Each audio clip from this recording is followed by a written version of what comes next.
Line reflection is the mirror image of the figure over a line.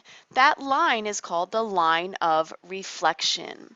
Notice in this picture we have the pre-image. The points are labeled A, B, and C, the vertices of the triangle. This is triangle ABC, the pre-image, before it has been reflected. Here's the line of reflection, and then the image. Think about looking in a mirror. The line of reflection is kind of like the mirror line.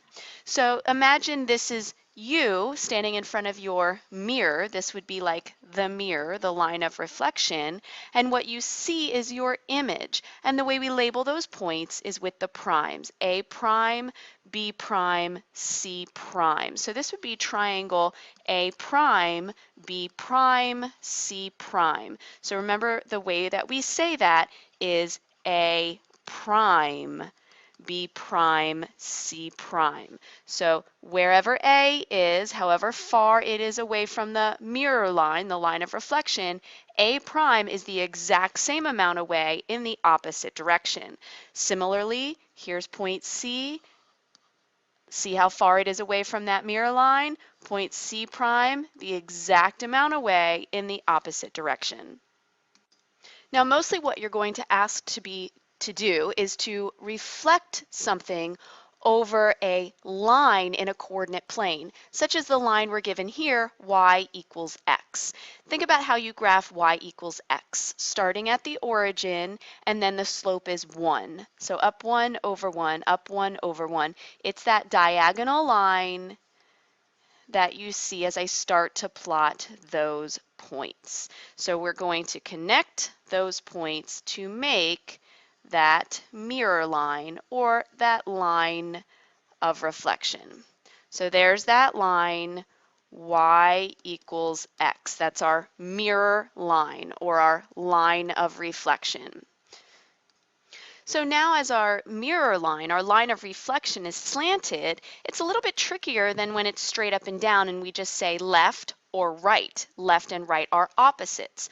Well, if we're reflecting over the line y equals x, that means that the x and y will switch. Well, what does that mean? Well, look at where this top point of the quadrilateral is, and let's count how many spaces it is away from our line of reflection. Now, which way should I go? Doesn't really matter as long as we think about what we're going to switch. So, for example, I'm going to count 1, 2, 3, 4 spaces in the x direction. So if I'm going to flip that over the line y equals x, I'm switching the x and the y. So that means I'm going to count 4 spaces in the y direction. Remember where your axes are. This is the x-axis, this is the y-axis. So if I go 4 places in the x direction, switch it to go 4 in the y direction. So that's going to be 1, 2, 3, 4 in the y direction, and that's where I'm going to land for the reflection, the image of this top point of the quadrilateral. Let's continue to count that way for the other 3 points.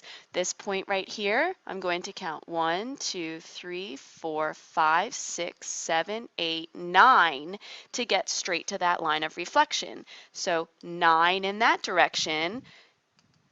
Let's do 9 in the opposite direction, in the y direction. 1, 2, 3, 4, 5, 6, 7, 8, 9.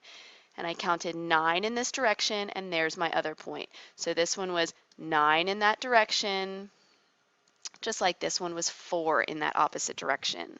Let's count the other 2 points.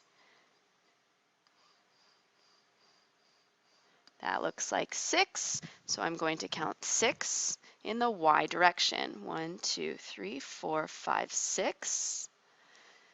And then finally, I'm going to count from this point. 1, 2, 3, 4, 5, 6, 7, 8, 9. Again, 9. And so from the place where I stopped, 1, 2, 3, 4, 5, 6, 7, 8, 9. And we'll land right there. So now let's connect those points to get our image.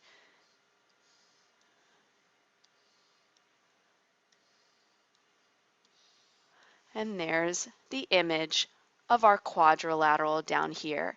Imagine, maybe turn your head to the right and imagine flipping this quadrilateral over this line of reflection, and where does it land?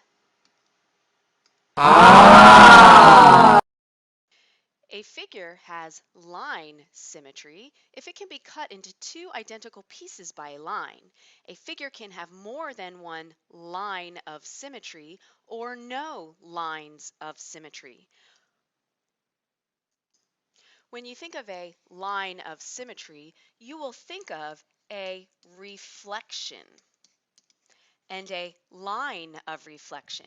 For example, in this triangle that looks like an isosceles triangle, we can draw a line of symmetry straight down through the vertex to the base of the triangle because it looks like the triangle that's created on the left can be reflected over this line of symmetry on top of the triangle that's created on the right. Remember that when we think of a reflection, wherever the line of reflection is, however far away to one side of the line of reflection will be congruent on the other side of the line of reflection. So because this line can divide this isosceles triangle into two congruent pieces, when we think of identical, we can think of congruent. It is bisecting the base of this isosceles triangle. We're creating two congruent triangles. This triangle has one line of symmetry. In this triangle, I can draw a line of symmetry like I did in the first triangle because this line is cutting this triangle into two congruent pieces. On this side of the line and on this side of the line, those segments are congruent, and on this side of the line and this side of the line, those segments are congruent. We can also describe it by saying it looks like this is a triangle that can be reflected or flipped over onto this side of the line and look like this triangle over here. Now, this is an equilateral triangle, so we could also draw a line of reflection going another way. If we draw a line of reflection going from this vertex through the base, we'll see that this part is congruent to this part, or it looks like this triangle can be reflected over the line onto that triangle. I could also draw a line of reflection or a line of symmetry going this way. An equilateral triangle will have three lines of reflection. How about this triangle? Is there anywhere I can draw a line of symmetry such that it looks like there is a congruent piece on both sides? Doesn't look like it. This triangle, which is scalene, meaning no congruent sides, has 0 lines of symmetry.